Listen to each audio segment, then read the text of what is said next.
Bienvenidos una vez más a Salem Collector Podcast. Yo soy Salem y espero que lo estén pasando muy bien el día de hoy, porque como cada semana les traigo un excelente tema. Y el tema de hoy es descifrando el hate hacia Mad Hunter. Pero antes de comenzar quiero pedirte que si no estás suscrito al canal de Salem Collector en YouTube, en Spotify, en TikTok, por favor suscríbete, compártenos, danos like, esto nos ayudaría mucho. Recuerda, Salem Collector en YouTube, en Spotify, Facebook, TikTok e Instagram y donde gustes. En fin, el día de hoy les traigo un tema que me acaba de salir así, pum, de la nada. De esas veces que estoy scrolleando en Facebook y aparece mágicamente el tema para el podcast. Y eso es lo que curiosamente no me falta, pero hay veces que algo aparece y dices, necesito hablar de esto porque tengo que hablar de esto. Y como vieron en el título, el tema de hoy es descifrando el hate hacia Mad Hunter. Me gustaría empezar diciendo un par de pautas para explicar todo lo que va a suceder en este curioso y hermoso capítulo. Primero que nada, lo que vamos a entender es, a base de un comentario que me acabo de encontrar, alguien se tomó el tiempo, que nunca pasa, explicándonos todo el contexto del odio que se le tiene al youtuber más grande de coleccionismo en México, por lo menos habla hispana. Entonces me hace muy interesante la explicación, porque nunca se habían tomado el tiempo de explicarlo poco a poco. Entonces a mí se me hizo muy bien, dije, wow, por fin vamos a saber cuál es el misterio en todo esto. Y también me gustaría empezar diciendo que en este capítulo, como lo he hecho en todos los capítulos lives en donde he hablado de Mad Hunter, no es defender a este personaje. No me interesa en lo absoluto defender o proteger su reputación o el concepto que se tiene de él. ¿Por qué? Porque para mí es un personaje dentro del coleccionismo el cual causa impacto, pero no el impacto que la gente se tiene en la mente, o como el de esta persona que nos va a explicar su versión del impacto que causa, sino porque genera este tipo de haters. Por ende, este tipo de haters tienen esa desinformación que le dan a los nuevos del coleccionismo, como fue el caso del día de hoy. Entonces, para mí hablar de ese tema no es proteger la reputación o el concepto de Mad Hunter, sino más bien el explicar. Verán, hay un velo de ignorancia y al mismo tiempo de desinformación por parte de muchos coleccionistas hacia los demás con el concepto de Mad Hunter. Se le ha utilizado como el enemigo número uno del coleccionismo en México para explicarse a sí mismos el por qué ha cambiado el coleccionismo. Esto al mismo tiempo de profunda ignorancia es normal en el mexicano, mis hermanos. No me gusta meter temas políticos, pero lo vemos desde el presidente hasta todo el mundo. Siempre que hay un problema, lo más fácil es culpar a alguien en vez de entender todo el contexto de la situación. Y soy de las personas que me gusta explicar el contexto de la situación y dimensionar todo el hecho para no quedarnos solamente con esos sentimientos arraigados o esas emociones que nos hacen creer que una persona es el culpable cuando son varios factores lo que lo causa. Me voy a explicar un poquito más sencillo antes de irnos de lleno con el comentario, el cual es de oro, mis hermanos, es de oro. Miren, el odio hacia Mad Hunter es algo que a mí me apasiona, no porque lo odie o porque yo esté apoyando a las personas que están en contra de él o a él mismo, sino porque ahí genera toda la desinformación, los errores de muchos coleccionistas, y al mismo tiempo dejan entrever cómo es el coleccionismo realmente entre mexicanos, y principalmente cómo al mismo tiempo participando en este hobby, coleccionando, comprando, vendiendo, todavía no logran vislumbrar o dimensionar cuál es la razón por la que este ha evolucionado. Por eso, cuando ellos se topan con dificultades, ya sea que los precios aumentan o que la gente que antes vendía económico ya no lo hace, que es muy diferente, y también el hecho de que te encontrabas muchas más piezas con facilidad y ahora no, lo más lógico para estas personas es culpabilizar al más famoso. Y no es por defender a este famoso, que tiene muchos errores del cual ya hemos hablado y hablaremos a futuro todavía más, sino más bien porque creo que es interesante el explicar todo lo que están poniendo en culpa hacia un personaje en específico es fácilmente refutable. O sea, todo lo malo que le han achacado como el cáncer del coleccionismo o como el mal del coleccionismo más grande del mundo, todo eso que le achacan o básicamente que le ponen es fácilmente explicable cuando entiendes los factores reales de por qué ha evolucionado el coleccionismo, porque ha evolucionado, pero esto ha afectado a muchos coleccionistas y sin embargo a otros los ha beneficiado. El problema es de que más que nada los coleccionistas iluminados, para los que no sepan ese concepto que yo utilizo, para los coleccionistas que iniciaron en una época en la que no era moda, en la que era mucho más oculto, más vamos a decir under, ¿verdad? El tema del coleccionismo, y cuando iniciaron en un, vamos a decir, en un ambiente muy verde, en un ambiente muy positivo, muy fácil para poder obtener las piezas que básicamente que quisieran.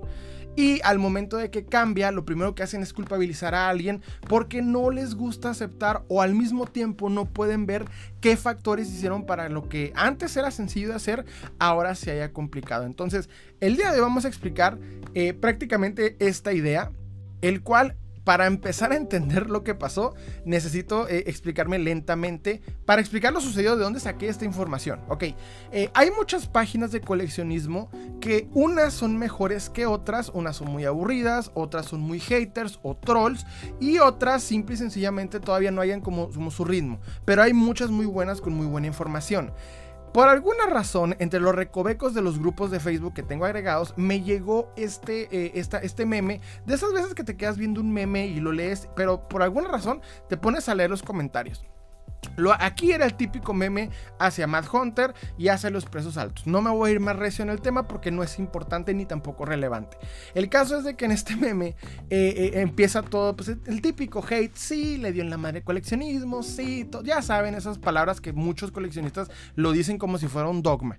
El punto es de que en cierto momento, y aquí es donde ya yo dije, necesito hacer tema acerca de esto, fue que un novato, un coleccionista novato, y no lo digo de manera despectiva, lo digo literal, él llega y dice: ¿podrían darme contexto ya que soy un novato en el tema? Es en ese momento que ya sea el administrador de la página o el no sé qué personaje sea, se dio a la tarea, y esto lo admiro y lo quiero agradecer, de explicar en una muy amplia comentario todas las bases del por qué esta persona da por hecho o da realidad de que Mad Hunter es la razón de todo el mal en el coleccionismo, y lo explica como si no supiéramos nada, lo cual yo estaba honestamente desesperado por entender, porque yo ya he entrado incluso a grupos de diversos tipos de hate hacia Mad Hunter, o al mismo tiempo me he metido a conversaciones de todo tipo de gente que odia a esta persona, para poder entender bien de dónde viene el odio hacia Mad Hunter o cuál es la razón real.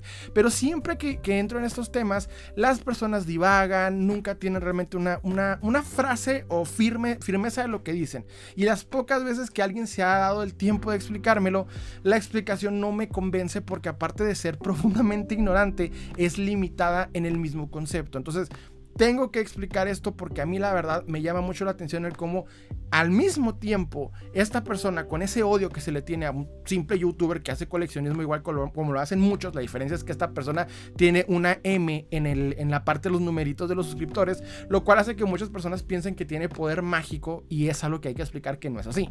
Entonces, al mismo tiempo, lo que hace es darle ese velo de ignorancia que tiene a repartirla a los coleccionistas novatos, lo cual en mi opinión es algo totalmente erróneo, pero hay que explicarlo. No se trata solamente de decir está mal porque está mal, o este es el malo y él le dio en la madre por estas razones, sino hay que, vamos a decir, poner luz en esa oscuridad para explicar las verdaderas razones de la evolución del coleccionismo, no solamente a los novatos, sino a cualquier persona que realmente piense que de alguna manera Mad Hunter tiene poderes mágicos y controla el coleccionismo como el emperador al imperio en Star Wars, o como Sauron, no sé, hay que dejar de pensar que ese concepto de enemigo existe dentro del coleccionismo, porque hay muchos factores, porque puede haber buenos creadores de contenidos, malos, famosos o básicamente de underground, pero a fin de cuentas nadie tiene el poder de decir qué vale más y qué otra cosa. Pero eso lo voy a explicar conforme vayamos leyendo lo que se supone, ¿verdad? Es, vamos a decir, la sabiduría de esta persona. Entonces,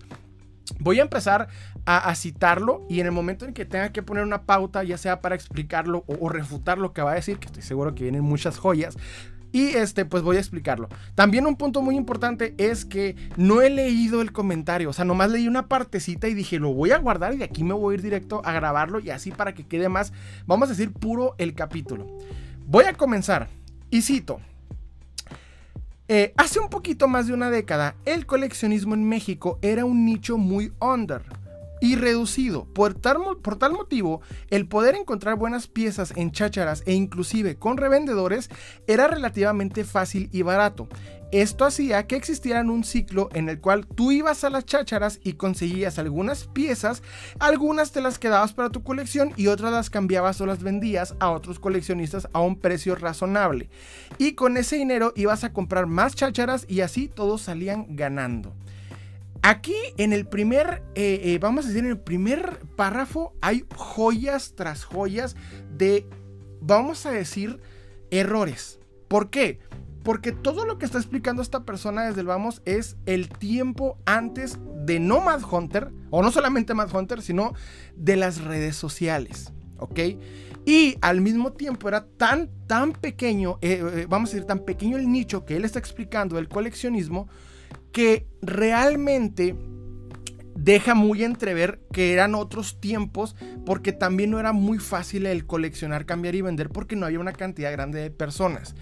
Si te tocaba la bendición de vivir en centro de la República, principalmente en lo que llaman CDMX, perdónenme, yo soy de Ciudad Juárez, pues obviamente con tanta cultura que hay en ese lugar, obviamente intercambiabas y cambiabas con el nicho necesario que tenías, porque vamos a decir cuánto tiempo lleva el rock show existiendo en ese hermoso lugar.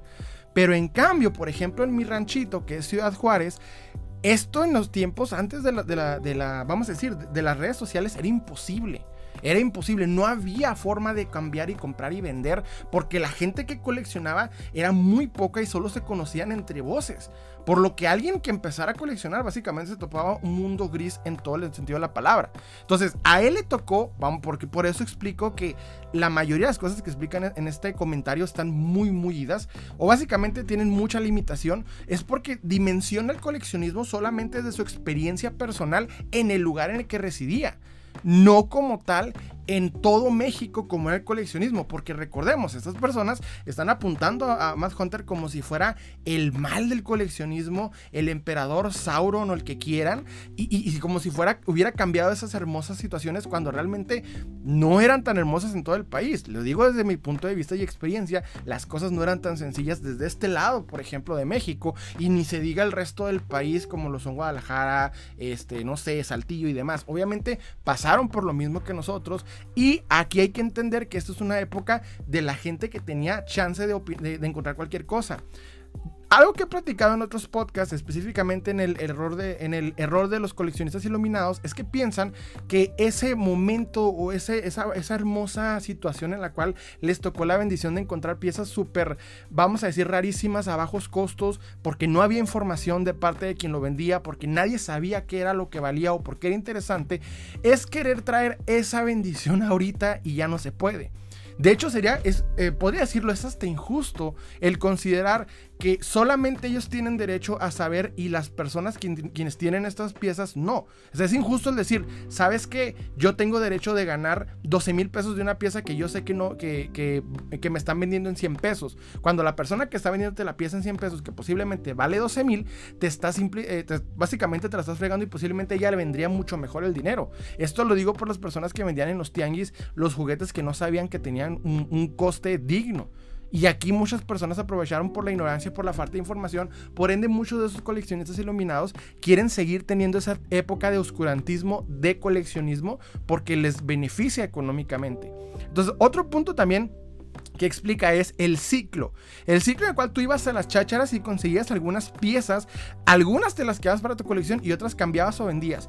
El problema es que, es cierto, a mí me tocó vivir ese ciclo y ni siquiera me estoy yendo a antes de las redes sociales. Yo estoy hablando acerca del 2014-2015, iba a las segundas, como se le dice en mi ciudad, al tianguis, compraba las figuras de acción, ¿verdad? Llenaba mi mochila con tan solo 200 pesos de N cantidad de coleccionables. En estos tiempos, algo que incluso me contó una muy conocida, querida amiga llamada Cari del canal 123 Coleccionando, al cual le mando un saludo si está escuchando, es que ya llegas con los vendedores en los tianguis y ellos con la simple aplicación de Google Lens, que es básicamente tomarle fotos a la pieza y empezarla a buscar precios en internet, así a rajatabla, básicamente ya te empiezan a pedir precios exorbitantes porque saben que eres coleccionista.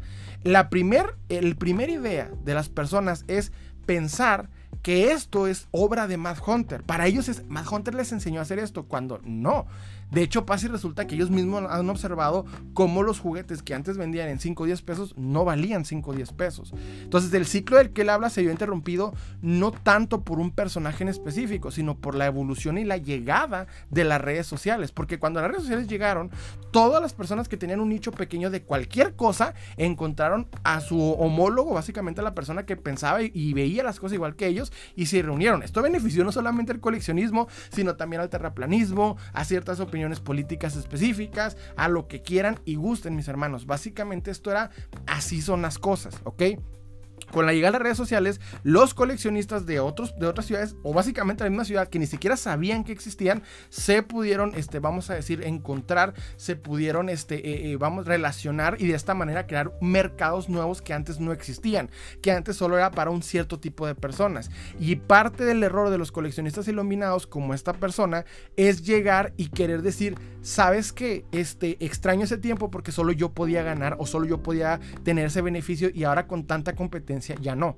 Entonces, desde el vamos es erróneo. Punto número 2 es el hecho de crear la idea de que cambiabas, porque claro, cambiabas solamente con las personas con quienes conocías, pero con un mundo más abierto de personas que conocen de este hobby, cambiar es más difícil, porque ya no es el amiguito que conociste y con el que empezaste a coleccionar. Obviamente ya están muchas más personas dentro de este ámbito, y obviamente pues ya el concepto del cambio se ha convertido en algo mucho más complejo. Yo personalmente no lo recomiendo dentro del coleccionismo de figuras de acción, porque honestamente siempre tiende a ser incluso injusto de parte de la contraparte. Entonces, pero esta situación solo sucedía cuando eran poquitas personas y se conocían, y pues todo muy bien, pero hay que aceptarlo. Este tipo de cosas han evolucionado. Yo mismo viví esta situación cuando recién empecé en esto. Estaban los grupos de Facebook apenas en pañales cuando esto estaba empezando a crecer. Yo empecé a coleccionar gracias a un grupo local de coleccionismo. Me topé también con ese tipo de gente que éramos tan poquitos que nos relacionábamos, y a mí mismo, o sea, en este mismo canal ustedes me han escuchado decir cómo esto ha evolucionó drásticamente el coleccionismo a como estaba en ese momento. Por un lado está muy genial porque hay más variedad, hay diferentes cosas, pero el otro es más competencia, más gasto, y las cosas se han complicado. Entiendo el enojo de estas personas. Lo que no apoyo es el tratar de buscar a un enemigo en común para echarle la culpa, y no porque quiera proteger a este youtuber ni nada por el estilo, sino porque si como coleccionistas no entendemos el factor real del cambio, nunca vamos a entender realmente nuestro hobby. O sea, no nomás se trata de comprar las figuras de acción, es entender cómo funcionan los mercados, cómo se están intercambiando las piezas, por qué unas se cotizan, por qué otras no, etcétera, etcétera. Y al dar este odio, al dirigir toda esta confusión o ignorancia hacia una persona, es repartir pues básicamente la ignorancia. Continúo con la cita. Llega este tipo y comienza a mostrar que este es un super negocio en el que una pieza que salió en las chácharas en 5 pesos puede valer hasta miles, e inclusive que en subastas hay gentes, entre paréntesis loquitos, que pueden pagar miles de dólares, entre paréntesis, cosas que no significa que sea el precio real, dando precios y cotizaciones muy marcadas casi de la nada. Ok.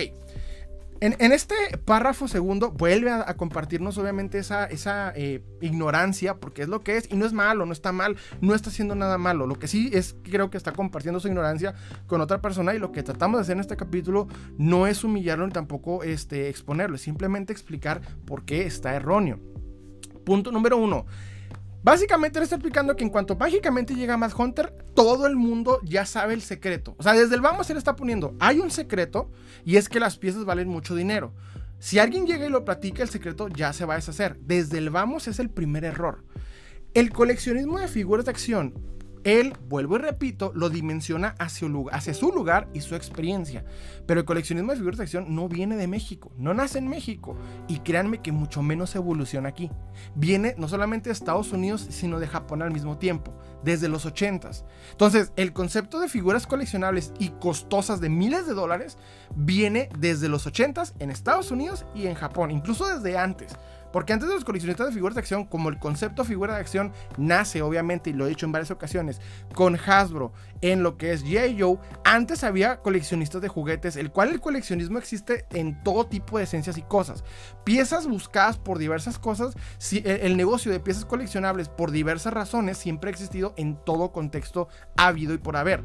el coleccionismo de figuras de acción simple y sencillamente nos tocó a México ya más caminado, más evolucionado, porque aquí se empieza a ser más fuerte entre la segunda década del 2000, ni siquiera en los 90s o antes. Antes, como vuelvo y repito, en esas épocas eran 3, 4 chícharos metidos en una esquina de cada ciudad y muy pocos se entendían porque no había mucho conocimiento. Pero el mercado ya existía, principalmente en Estados Unidos. Algo que muchos coleccionistas mexicanos no dicen, pero que sí platican, es que muchos empezaban a hacer negocios con americanos, con piezas mexicanas o con piezas que se encontraron en México que sabía que valían mucho dinero. Hay gente que empezó a hacer obviamente estas ventas y las chácharas de 5 pesos no las vendían obviamente al conocido que también casaba contigo, se la vendías al americano y se la enviabas por diversas cosas porque era más sencillo. Y hay mucha gente que te puede comentar: yo gané mucho dinero a base de hacer esto, principalmente en Centro de la República, porque vuelvo y repito, es un lugar con mucha cultura a comparación del resto de muchas ciudades, y pongo aquí la mía de ejemplo. Entonces, esta idea básicamente ellos están enojados porque aquí quieren culpar que alguien sacó la sábana del anonimato de este negocio y están molestos. Pero no solamente es, vuelvo y repito, culpabilizar a alguien como el malo, porque no fue él el mágico persona que hizo esto. Fue de los primeros youtubers de coleccionismo, más no puedo decir ni siquiera el primero en el concepto. Recordemos que en Estados Unidos ya existía un programa de televisión llamado Toy Hunter, para época mucho antes de que Mad Hunter hiciera contenido o existiera YouTube. En pocas palabras, YouTube aparece, si no me equivoco, por el 2014 y este programa estaba en emisión, el cual era una persona que iba de cacería, compraba los juguetes y los vendía en miles de dólares. Este programa es la prueba existente, el programa Toy Hunter, de que el concepto de comprar juguetes y venderlos a precios ya existía, y en México no estábamos muy atrasados, ya había gente que lo estaba haciendo a gran escala. O sea, ya había gente que iba a los tianguis, compraba los juguetes en 5 pesitos y los vendía a miles de dólares en Estados Unidos. Hubo casos, no siempre era el caso. Hay gente que nada más hallaba una figurita, la ponía en su colección y solamente entre su nicho de coleccionistas, pero no todos. Entonces, el mercado ya existía. Lo que pasa es que ellos quieren culpabilizar a alguien de que alguien mágicamente reveló lo que había detrás, y eso los puso, o básicamente les puso en riesgo su negocio y la oportunidad de generar ganancia. Y señores, vuelvo y repito, el coleccionismo de figuras de acción no es el mejor lugar para generar dinero, es simplemente hazlo por diversión. Si puedes generar dinero, chido, si no, no importa, pero recuerda que no es el mejor lugar para generar dinero. No pongas tu negocio en base solamente en eso, porque entonces iba a fracasar. El punto es, y aquí vuelvo y explico, él dice, o sea, Mad Hunter llega dando precios y cotizaciones muy marcadas de la nada. Miren, no es por defender al personaje, no es, pero yo siempre me encanta porque este tipo de contenidos los saco directamente de haters hacia él, porque explican desde el punto de la ignorancia lo que no saben. Los precios de los juguetes carísimos por diversas cosas ya existían. Vamos a decir un ejemplo: los carritos Redline. Antes de la llegada de los grupos de Facebook y de YouTube, ya había... por lo menos ya existían varios servidores, varias páginas de internet, foros en donde la gente hablaba, compraba y cambiaba figuras, juguetes y lo que quieras. Ya eran valiosos estos juguetes antiguos desde antes de esta persona. Eso sí, eran más accesibles porque había muchas menos personas buscándolo y la gente no sabía lo que era, pero ya existía el mercado. O sea, él no llegó a básicamente traernos el fuego, ¿verdad? Él simplemente pues aprovechó el boom, el mame, y es consecuencia de lo que ya existía. Mad Hunter es consecuencia de lo que ya existía, no causante, no innovador. Esa es la primera cosa que hacen. La primera cosa que un hater de Mad Hunter nunca se da cuenta es que lo enaltece antes de criticarlo. Te dice, él es poderosísimo, él es el más hábil coleccionista del mundo y él decide cuánto deben de valer las cosas. Esta persona con estos párrafos no lo dice. Y primer error, no tiene ese poder. No es esa persona. Hay que bajarlo del pedestal, no es tan grande. Porque al momento de culpabilizarlo le das el poder, no lo es. Es un simple coleccionista que aprovechó un boom y le fue bien en YouTube. De hecho, su ganancia no viene directamente de vender figuras de acción, viene de generar contenido. Continúo. Y cito: con esto se suelta una oleada de gente que lo ve como moda y realmente no tiene gusto por las figuras y los juguetes, pero al ver que el Hunter, me encanta esta frase porque siempre dicen así, el Hunter comienza a jalar fans a su canal y generar varo, se avientan a imitarlo. Ok, primero y principal, la gente no lo imita, no lo enaltezcas tan grande. Yo y 20,000 coleccionistas que iniciamos en esto ni siquiera sabíamos que existía Mad Hunter. Cuando yo inicié a coleccionar ni siquiera lo sabía. Yo inicié en el 2015. No, mentira, perdón, siempre me equivoco. En el 2013 y no sabía que existía. Y mucha gente después de mí empezó y no sabían que existía. Nadie lo está, vamos a decir, nadie lo siguió. Esa es una idea que se generaron personas que lo conocían o que sabían que porque vivían por su zona o alguna situación, pero no es verdad. El concepto de coleccionar y vender juguetes viene muy arraigado principalmente a mi generación, quienes crecimos de manera muy arraigada a ciertas licencias. Las licencias de los 90s, de los 80s, son licencias que se arraigaron tan profundamente a la gente que empezaron a ser muchos coleccionistas. Es decir, todos aquellos que vieron Star Wars quieren algo de Star Wars, aunque no sean coleccionistas de figuras de acción. Quieren una camiseta, quieren lo que sea. Ya señores que antes ni siquiera hablaban del tema porque lo consideran infantil, hoy en día te traen por lo menos un artilugio o alguna cosita de Star Wars, porque, vuelvo y repito, ya es algo muy arraigado en la sociedad, es este tipo de licencias. No es porque él llegó y les dijo, miren todos, véanlo, no. Vuelvo y repito, él no soltó la oleada de nadie. Las redes sociales sí. De hecho, lo que a mí, por ejemplo, como coleccionista me agregó es las redes sociales, el ver que había una comunidad y buenos coleccionistas cambiando, comprando, vendiendo, etc. Eso es lo que valió la pena. Continúo. Ok, perdónenme, se me perdió. Ok, ya vuelvo, repito. Se avientan a imitarlo creando una generación de youtubers y cazadores de chacharas que graban sus cacerías en los tianguis, provocando que los chachareros comiencen a elevar los precios del juguete, historietas, videojuegos y todo lo relacionable. Ok, bueno, miren, aquí hay otro punto, me encanta. O sea, básicamente él ya dijo desde el vamos una cosa. Todo aquel, y me incluye a todos, todo aquel que haga contenido de coleccionismo de cualquier tipo e índole relacionado similar a Mad Hunter es gracias a Mad Hunter. O sea que si a ti un día viste algún coleccionas y se te antojó agarrar tu celular y grabarlo y subirlo, fue gracias a Mad Hunter, según esta persona. Desde el vamos es un error garrafal, no es verdad. Todos ya había fanáticos de esto muy metidos. Mad Hunter no fue el primer coleccionista de México. Ya había gente muy metida que hacía conferencias de coleccionismo antes de Mad Hunter. Ya existía, la única diferencia es que llegaron la época de grabarte por cualquier cosa. Había personas que se grababan bailando o mostrando sus talentos o hablando de historia, filosofía, lo que sea. No faltó mucho para que el mismo concepto viniera hacia el mundo del coleccionismo. El problema es que ellos lo centran como si él fuera el primer youtuber de coleccionismo. Es más, la primera persona hablando de juguetes en internet. Y no es así. No es así. Pero bueno, continuamos. De este modo y de manera exponencial, los precios del coleccionismo ñoño se van por los cielos, provocando que entren muchísimos más vendedores que esperan hacerse ricachones con este mercado en tan solo unos años, dándole en la madre, me encanta esa frase, al sistema cíclico que había. Ejemplo de estos son los Street Sharks, que tan solo unos años pasaron de estar en un rango de precio en los 60 a 150, actualmente rondan a los 500 y 1000 pesos en promedio. Mi hermano, híjole, hasta el ejemplo de los Street Sharks está erróneo. ¿Dónde empiezo? Es que perdónenme, esto para mí es como carnita, es como sacar juguito y disfrutarlo de los horrores que tiene. Yo ruego, señores, amigos míos, por ese tipo de contenido, por encontrar este tipo de cosas. Créanme que yo ruego y pido disculpas por el sonido de mi celular. Ok, primero y principal, de manera exponencial los precios de coleccionismo ñoño se van por los cielos. O sea, básicamente él dice, llega Mad Hunter y todo vale mucho. ¡Pum! Todo se enaltece. No, aumentan los coleccionistas de figuras de acción. ¿Por qué? Por las redes sociales, no Mad Hunter. Mad Hunter acaba de llegar hace un par de meses, si no me equivoco, al 1,000,000. Hace un par de meses. El primer 1,000,000 de suscriptores... Panda en el 2003, que fue los primeros años de lo que es YouTube, llegó a 50 millones. ¿Qué quiere decir esto? Mad Hunter lleva 10 años y tardó 10 años en llegar a 1,000,000. O sea que su contenido no era realmente muy grande como él lo está viendo. Es decir, no tuvo un crecimiento exponencial como él lo pone. Es error desde el vamos.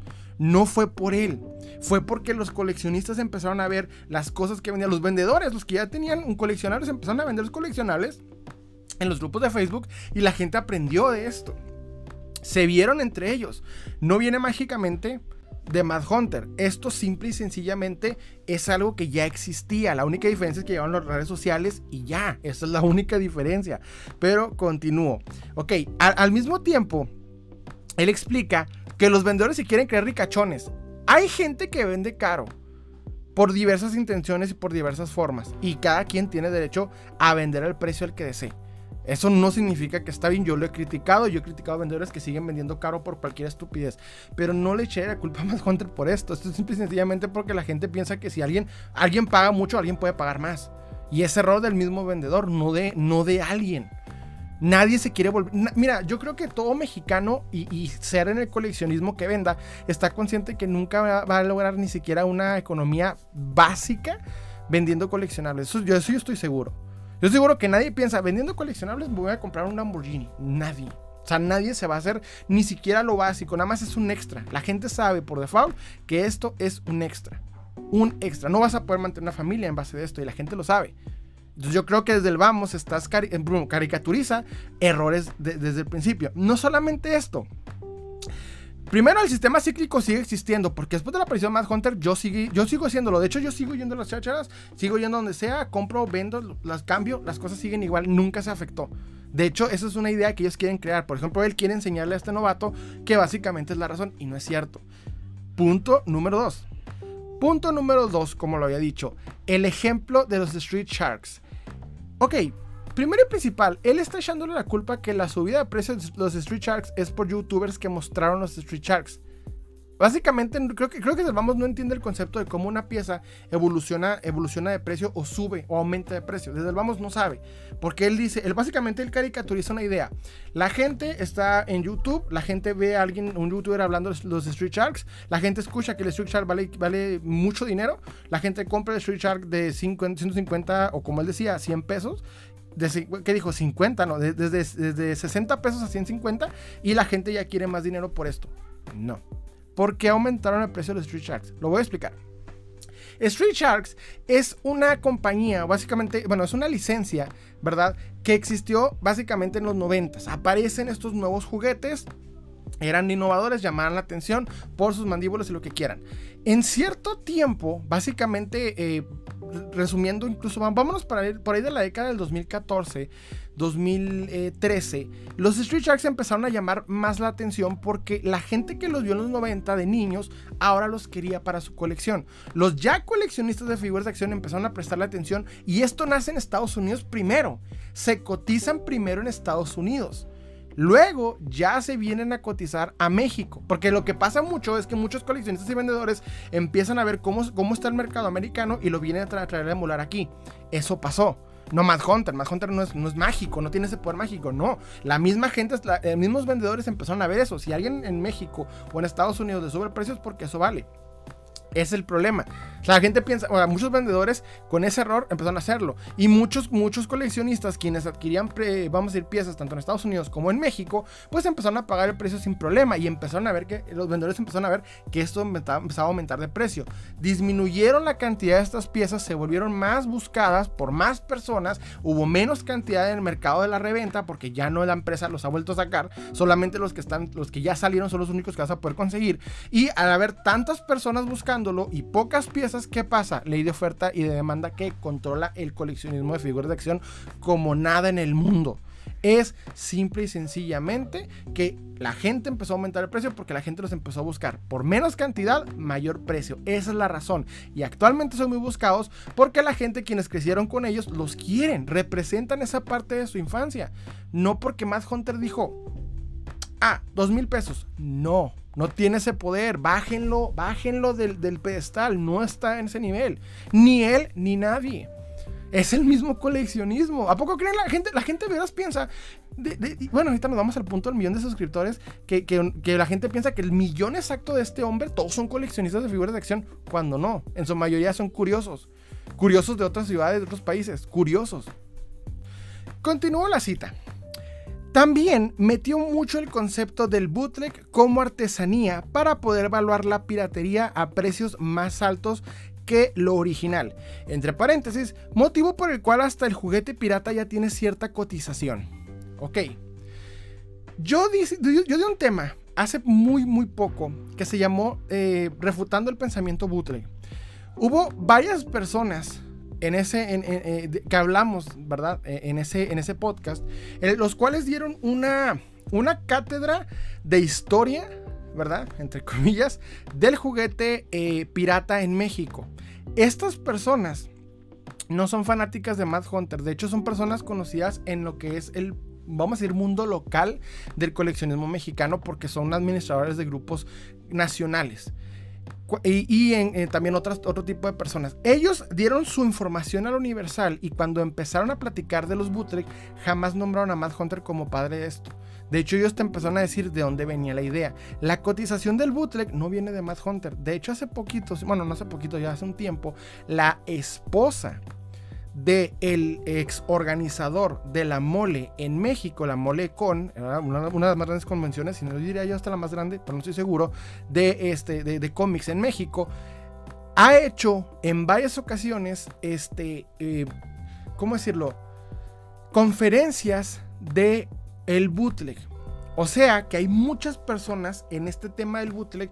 Y aunque Mad Hunter esté metido como fanático, coleccionista, lo que sea, no es el precursor ni tampoco el que le dio la luz al bootleg. Hermano, amigo, viene de la gente de Centro de la República.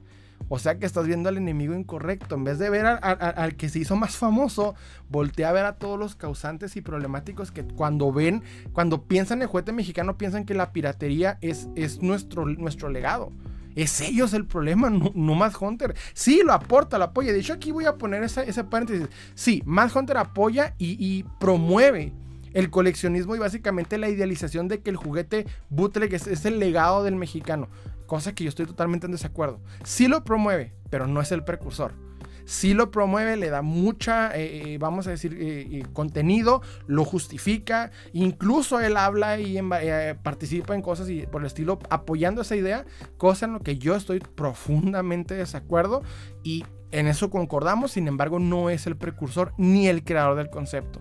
Hay que decirlo, el enemigo está en casa en ese aspecto. Básicamente, los otros coleccionistas que tienen esta idea muy arraigada, principalmente en Centro de la República, esto sucede porque yo en Ciudad Juárez, Chihuahua, México, en la esquinita, básicamente la salidita, el sombrerito de México, nunca he visto que coleccionistas de mi ciudad alaben o siquiera coleccionen el bootleg. Usualmente lo repelen, usualmente siempre lo que sí se colecciona mucho aquí son los vintage, pero el bootleg nunca fue tema de, hay que decirlo, tema de nostalgia con muchos, y Mad Hunter en particular sí lo apoyan. Entonces no es el precursor ni tampoco la razón de que exista. Es básicamente idealización de muchas personas que quieren aprovechar ese negocio ilegal para poder perpetuar ciertas ideas, vamos a decir, borrosas al momento de cotizarlas. O sea, ideas engañosas, en pocas palabras. No es con el mal de estafar a nadie, simplemente porque consideran que el legado del juguete mexicano es el bootleg. Error. Personalmente yo lo considero un error,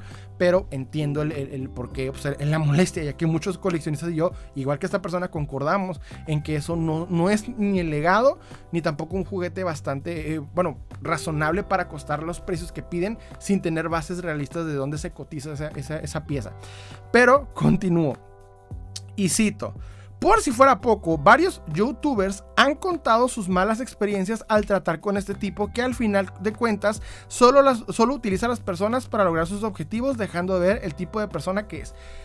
Ese es un tema que a mí me encanta, porque es verdad, yo como Petro Metiche del coleccionismo he visto muchos youtubers hablando mal de Mad Hunter. Bueno, no muchos youtubers, para ser preciso, un par, uno de ellos argentino, obviamente el mexicano que ya hemos hablado aquí en este canal, que es Oxlack, y otros más que se han unido para quejarse de diversas cosas de él, pero al mismo tiempo este sujeto tiene muchas personas a su lado. Entonces, en el aspecto de la chisma, no sé en qué beneficia o afecta que Mad Hunter sea buena o mala persona hacia la historia del coleccionismo.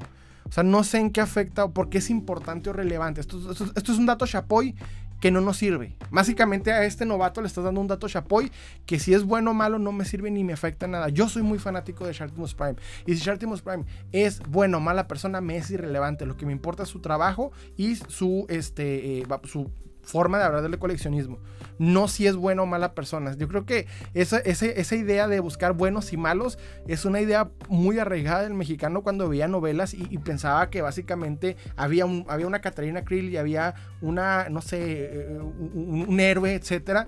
Es algo muy arraigado, y verlo como mala persona es como decir, es mala persona, bueno, nos va a fregar a todos.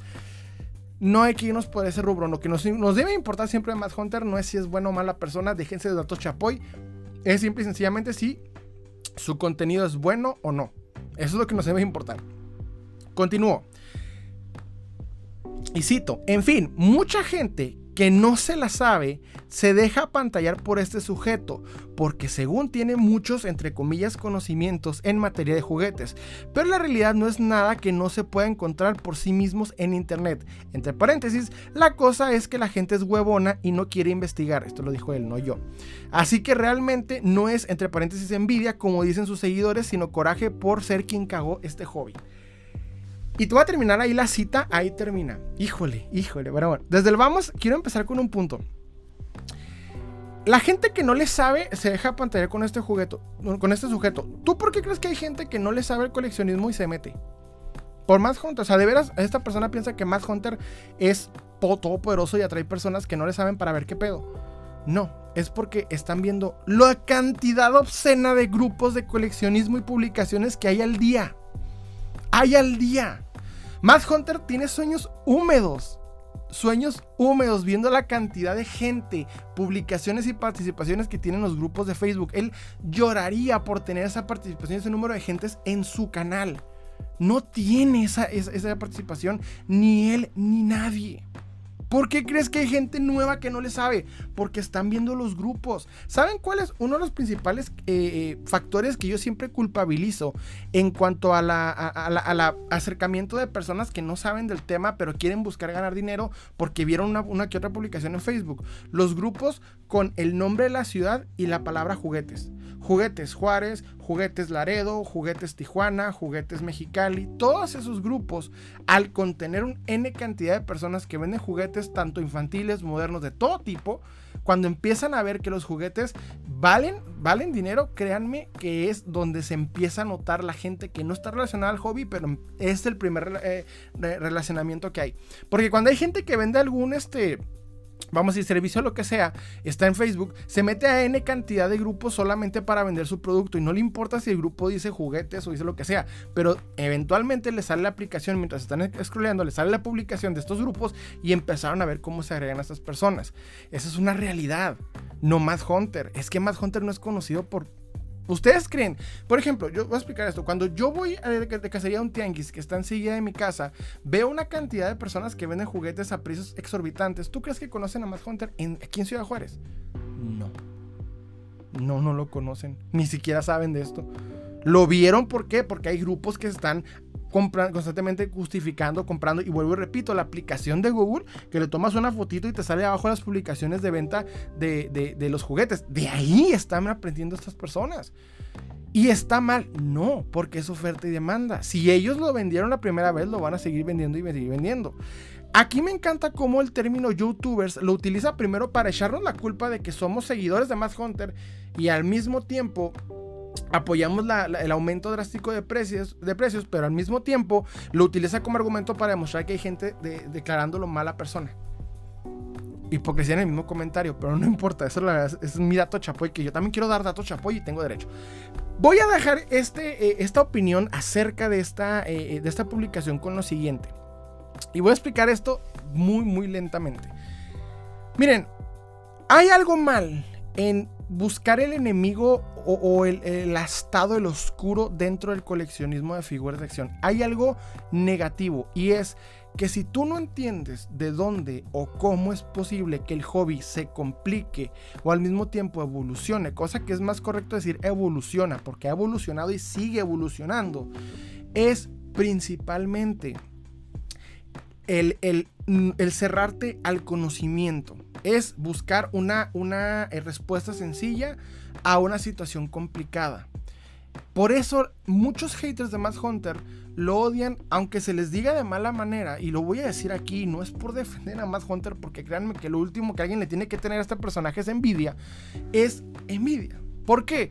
Porque piensan, porque de cierta manera yo lo he visto de gente que ha estado básicamente a la par de Mad Hunter iniciando en esto, incluso que iniciaron antes, gente que hacía conferencias, hacía mucho contenido y lo que ustedes quieran y gusten de lo que es el coleccionismo de figuras de acción, y verlo crecer a él al punto en el que ellos no lo lograron. Lo primero que hicieron es convertirse en haters.